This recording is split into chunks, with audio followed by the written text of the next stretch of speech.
It's Ashley Gronewald, and I'm here with my friend Beth Strebel, and she just bought a house with me. And so I thought I wanted to ask her if she would come on and share her experience, because as most of you have heard, the market is crazy, insane. The hardest thing in the world to do right now is to buy a house. And I thought she just did it, her and her family. And so I wanted her to share her experience of walking through the process, beginning to end, what was hard, what was easy, what was good, where she saw God in the process. And so I'm going to let her kind of share her journey as we're going through this process. If you have questions, please send them in before or after. If you're listening to this live, you can send them in and we'll try to answer them. Otherwise, if you listen to it later, send them and Beth and I can respond and try and give you some answers. But we're going to try and give you some specifics of what it looked like for her and her family to buy a house, because they had a really remarkable just journey. And I wanted everyone to hear it, because I think right now everyone's like, can you even buy a house? It's too hard. And it is hard, but it's possible, because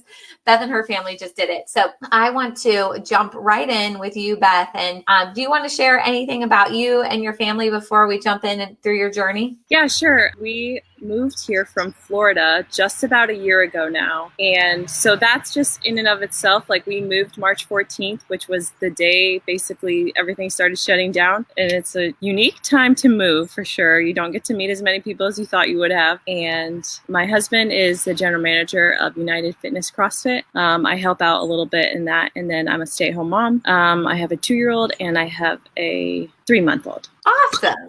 Your family moved down here in the midst of a pandemic, having a hard time probably meeting people, like you said. Your sister-in-law, which is a dear friend of mine, Mina, introduces us and says, hey, if you're going to buy a house, work with our team. Was there anything that gave you hesitation or confidence that we would be a good fit to start the process after Mina made the introduction? I mean, I know that Mina does her research on every product she buys, every type of thing like that. So if Mina says this realtor is the best realtor, then I can basically blindly trust her with anything that she says. So she had, connected us then. And then our other friends, the Mattiolis, they had just also used you as a realtor and had an awesome experience. And the one thing Mo said to me that I was just like, yeah, definitely we have to have Ashley, is she's like, Ashley will fight for you and she will get you the house if you need it, or if you want it. If you really want it bad, she'll get it for you.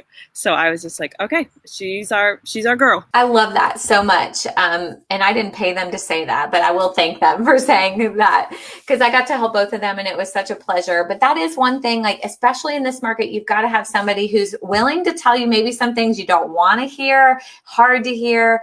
And I am a fighter for my clients. It's like, you hire me to help you buy a house. And so I'm going to do everything I can in my power to get you a house. And some of those recommendations are going to be really scary, risky, uncomfortable. And that's where we decide together as a team what makes sense for your family, which I think yours is a perfect example of that. So what were your initial thoughts and feelings going into the process of buying a home? You're moving here to a new area, new job, just had a baby. Like, what was your initial thoughts of what is this going to be like buying a house? Yeah, I think initially for us, we believed that God had brought us here. Definitely COVID made it a little bit more difficult than I was expecting in the beginning.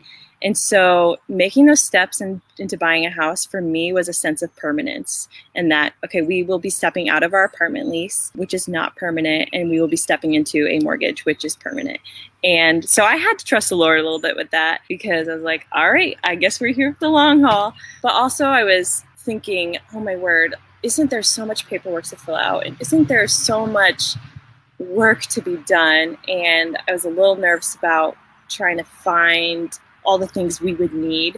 But it ended up just being seamless with working with you. And then also working with Alcova Mortgage was just so simple and easy. That's awesome that you say that, because I think that's my number one goal, is to take a process that can feel overwhelming and make it as simple and as stress-free as I possibly can. Now, there's factors I can't control, but we do this hundreds of times in, a year.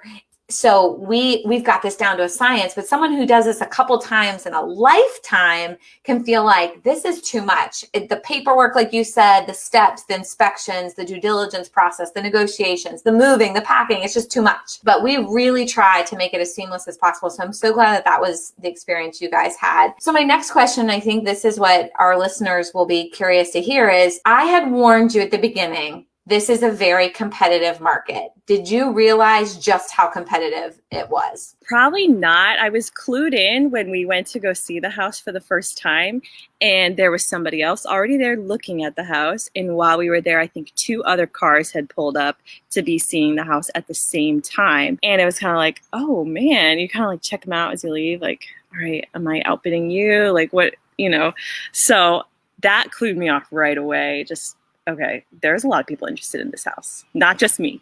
And I think that's what's so hard for buyers is it's like, I want a house and I think I want this one. And now I think I want it more because other people want it. But then it's like, it's an emotional decision. And then there's someone in the family who's the more practical, logical person. And then there's the one that's more risk adverse and then one who's more risk taker. And so you have all these dynamics playing into it.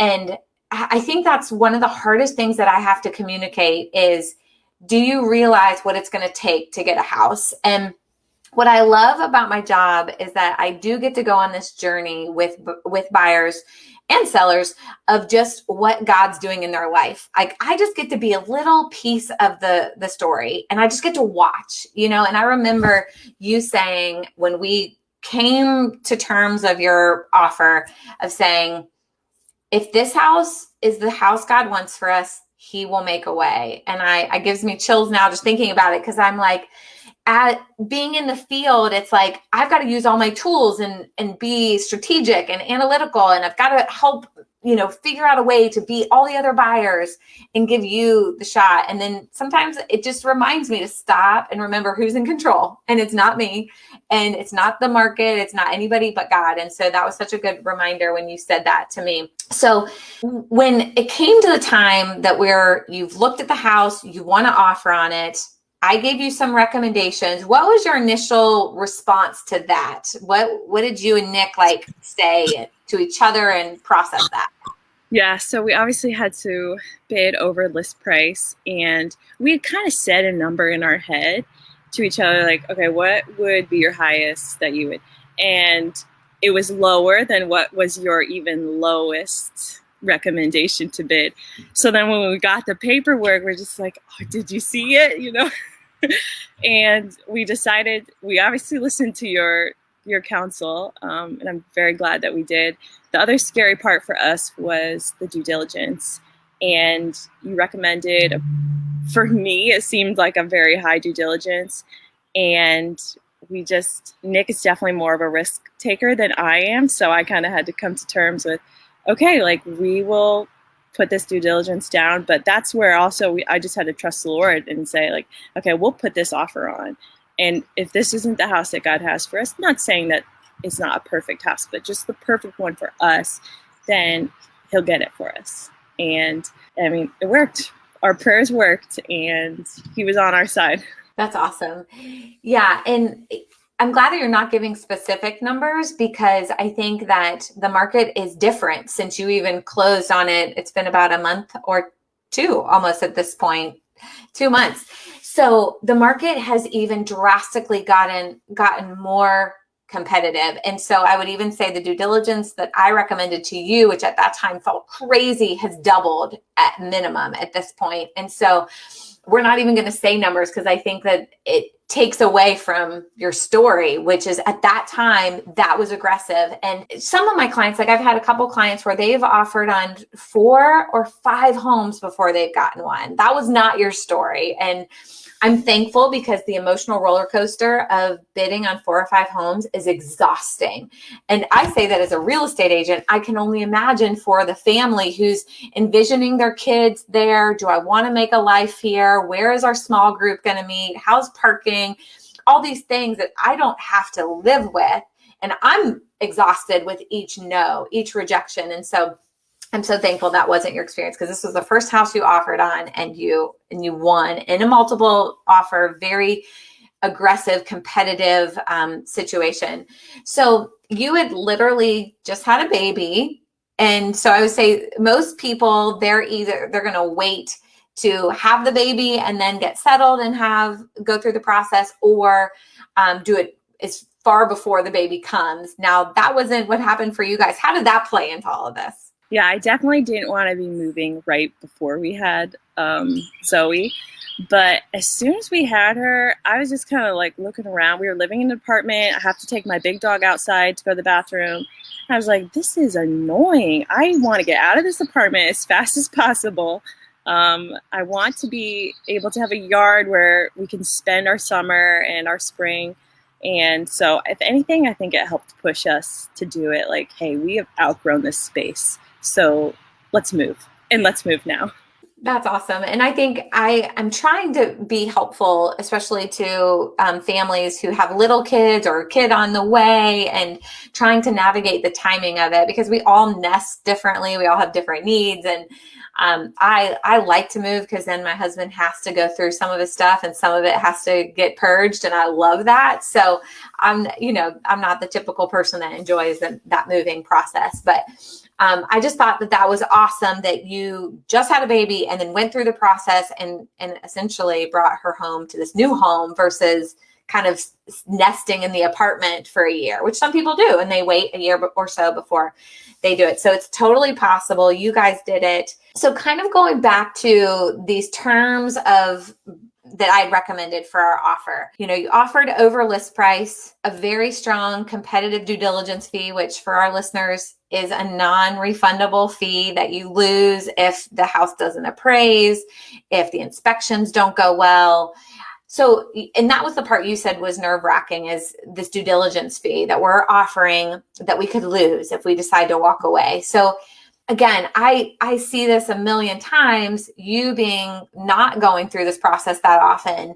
What did you do with, I mean, it sounds like you prayed, you trust the Lord, and just put your hope that we'll put an amount out there. If the seller accepts it, then we have to move forward one step at a time and see what happens in the inspection. So as things unravel, you do your inspection, the appraisal, how are you feeling about that due diligence fee? Are you feeling locked into the house, like you have no choice but to buy it? How did you feel when the results of these kind of milestone things come up? How did you feel about that amount of money that you'd given? Yeah, well, we obviously bought the house, so I probably did feel a little bit stuck.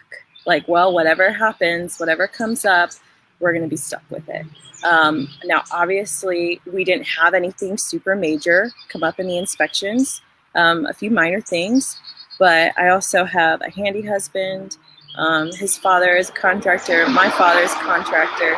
And so I knew that if something was pretty off, but my dad said we can fix it, I could trust that he could come and give us a helping hand with it. But I mean, it was so seamless, and just the inspections getting scheduled, and very quickly those all happened. And so we had time even to think about, okay, like, here's what our reports came back. Are we still good with this? And we're like, yeah, we're still good with this. So in the end, I don't regret that decision at all to put that amount on as a due diligence. But if something had been super major in the house, we would have been bummed. Thankfully, we didn't have that happen. And I think that's what we're all, when I'm navigating this with any buyer, is our hope is that there isn't anything significant. But if there is something significant, we're going to tell the seller about it. We're going to try to conversate on, okay, now you have this big issue that you have to either disclose to the next buyer or try and make it right for us. And so I tell people that the vast majority of people, even on the other side, are not trying to take advantage of people. They don't feel good about giving a home that's broken per se to the next family. And so that's, you got to somewhat protect yourself, but lean on the fact that this is another family wanting to pass on generally a home that they raise their kids in potentially to you. So thankfully, like you said, there wasn't anything significant that came up. So you felt comfortable moving forward without feeling so like we've got so much money in this, we have no other choice. And to be quite honest, I just have not had that very often. I would say less than a handful of times in over 600 homes where a buyer is in and the results of the inspection or the appraisal are so bad that they back away from a large sum of money. It happens, just not very often. You have to be prepared for it, but thankfully it wasn't the case for you guys. Now, what about the appraisal part of it? Do you remember how that turned out and how you felt about the appraisal results? Yeah, so our appraisal came in just a little bit higher than what we had actually offered on the house. So I was so thankful for that. Once we got the report, I called Nick. I said, "Did you see the appraisal?" He's like, "No, I haven't looked at it yet." I was like, "It is just a little bit over our offer." And he was like, "Oh, wow, that's awesome." So we were so thankful to the Lord just for even that small detail. We saw his hand in the whole process of us buying this house. And that's so cool because that's not the case for everybody, especially in this market where homes are selling 20, 30, 40, 50,000 over list price. Like appraisers, I think, are trying to bridge these gaps, but some of them are so large they can't. And so some buyers are making up the difference, 10, 20, 30, 40, 50,000. And so for you guys to offer way higher than what you wanted to, and then for it to appraise not only at what you offered, but a little bit more, again, why I wanted people to hear your story, because God's faithfulness to you through the process was awesome. Was there anything that you remember beginning to end that I said that you felt was helpful? Again, because I say a lot of the same things to people that I have found helpful to understand and navigate the process. But was there anything that stuck out to you that you would say to a friend as they're maybe meeting with you saying, "Hey, we're getting ready to buy a house"? What would you say to them maybe that you learned through the process that I enlightened you to? Yeah, you told us to go drive by houses that we saw listed and just see if we like the area, because there might be things you cannot see in the listing. And so we actually did. I think we drove by 3 houses and made a decision. Like, we had loved them when we saw them at first. And we're like, no, this is not the house we want, or this is not the one. So that I think that was one of the biggest things, was just go look at the house beforehand. Just do a drive-by. Obviously, if they're up for showings, you kind of got to get in there, but that was huge for us. I'm glad we didn't just go and see the house without having gone beforehand to check out the neighborhood. That was big for us. I'm glad you say that, because I think some of our buyers get a little annoyed that we're like, "Did you drive by it? Did you drive by? Did you drive by?" And the reason we say that is because as agents, we advertise the best parts of the house. So those pictures are the best things. It's like the trailer of the movie, the things that make you want to go see it. But if you are getting to the house and you see power lines, 540, steep driveway, the neighbors' homes are not well taken care of, all of those things can be a deal breaker. And so you can be excited to go see a house and then get there and say, "We don't even need to go inside because we don't like XYZ." So driving by is such a good way to maximize your time and try to kind of protect your emotions, because every house you walk in, you're thinking, "Could this be the one? Could this be the one?" And if you can eliminate it by driving by, you can help kind of manage all the emotions that are going into this. So this is kind of off the cuff question for you, but I've heard a lot of clients say in this stressful market, they're at odds with their spouse more than they've ever been, distressed. And, one might want to offer higher than the other. And they're just kind of a little bit just struggling, in their marriage per se. Like, I've had a couple say, "We're going to take a step back because we're fighting more than we've ever fought in our marriage."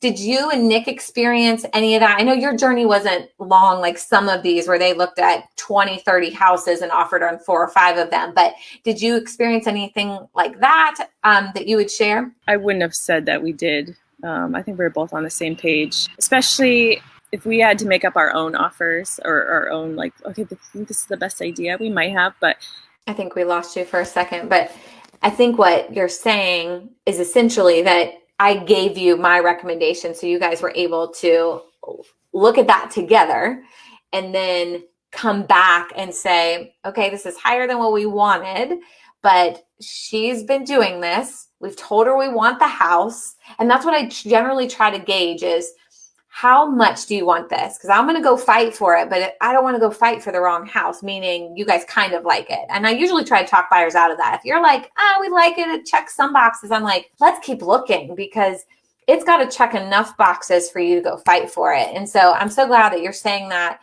kind of me putting a recommendation out there. And I try to give some ranges of price and due diligence fee to say, here's the minimum I would do. And then this or more is the range. And then let you guys determine it. But it sounds like that maybe helped you guys not go head to head. Is that true? Yeah, that's definitely true. And I also really appreciate, I felt you gauging that with us. Like, okay, so like, what's your hesitation? You haven't given me a yes or a no yet. And I told you, well, we're thinking about updating, so we need to see if we can update it within our budget. And so that's what we were doing a lot of, is crunching numbers with updates too, to see, okay, is this house something we can fix to be what we want it to be? And that was super helpful too. I knew you were like, okay, do you really want this house? You guys are taking a minute. And I love that, because sometimes we don't get much time. Like there's a deadline and we have to make such a quick decision. You guys had a little bit of time. I never want to push it too close to the timeline where we're all stressing. But, some people, I'm saying, you might not be able to renovate it or update it right now, but in the near future, save up for those things, because it's like right now, it's just a privilege to be able to buy. And then, it might not be the dream kitchen or the dream whatever that you were hoping for. But if you can at least get into a house, start building equity, because the prices have gone up even since you've bought, which is crazy. I mean, that house would have sold probably for $5,000 to $10,000 more than what you got it for just 2 months ago. So I think all of that you have to keep in mind. And I always say, like, have the long game. Like the long game, not the short game in mind, because the long game says I'm building equity.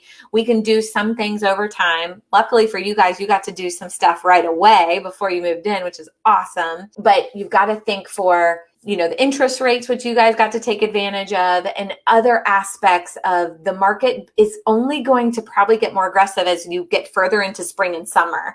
And so waiting could work, but could also be to your detriment. So would you share a little bit about the things that you did before moving in? Because I know I connected you to one of my vendors and said, hey, can you at least give them an estimate on carpet, paint, so they can have an idea before solidifying their offer. So what did you guys end up doing? And now you've moved in. So tell us a little bit about that. Yeah. So we redid the carpet in all of the bedrooms and kind of the main upstairs living area, which just gave it such a new, fresh look. It just finally felt like, I can put stuff down without feeling like it's dirty. We also did the LVT in our downstairs, and that turned out so good. I just am so happy with the color we picked. And then we have put in new cabinets, and we're actually still waiting on our countertops. So we don't have a kitchen sink and we don't have our countertops at the moment, but it's all part of the adventure and we're here for it. So that's been fun. And just not really updates in the bathrooms yet. That's something that will come down the line. That's awesome. Yeah, I know that it's so fun to be able to pick out your own type of improvements and then do them before you move in. I know that's always ideal. It's not always an option, but if you can, it's so great to be able to get that stuff done before moving in so it feels clean and fresh, like you said. So as we're wrapping up here, is there any words of advice you would offer to buyers right now, friends that are coming up to you saying, you just bought a house, tell us what to do, what's great, what's hard? What would your recommendation to them be? I would say do the drive-bys for sure.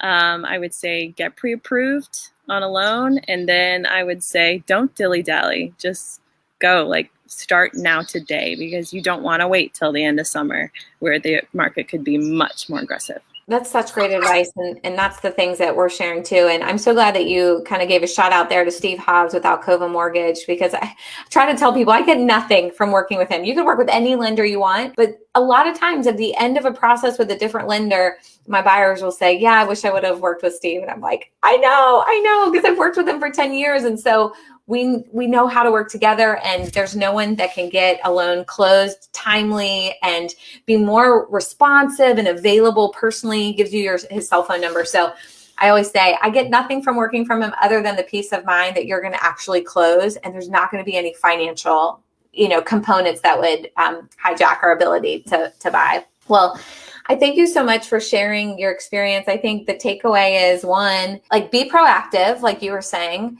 Make sure you have a real estate agent that you trust, and then also trust the Lord in the process as a whole. But that doesn't mean you sit back and not take the advice of the people that you've hired to help you. So take their advice, but also then lean into the Lord in his provision for you guys. So thanks so much for sharing all that. I can't wait to see your final finished product of your house with the countertops and the kitchen, the flooring and all that. Sounds beautiful. But thank you again. And I hope this was helpful to anyone else thinking about buying. And if you are interested, I'd love to help you. Just reach out. Thank you again, Beth. It was so great to walk you through the process and get to know your family this way. So thanks again. And I'll see everybody next week.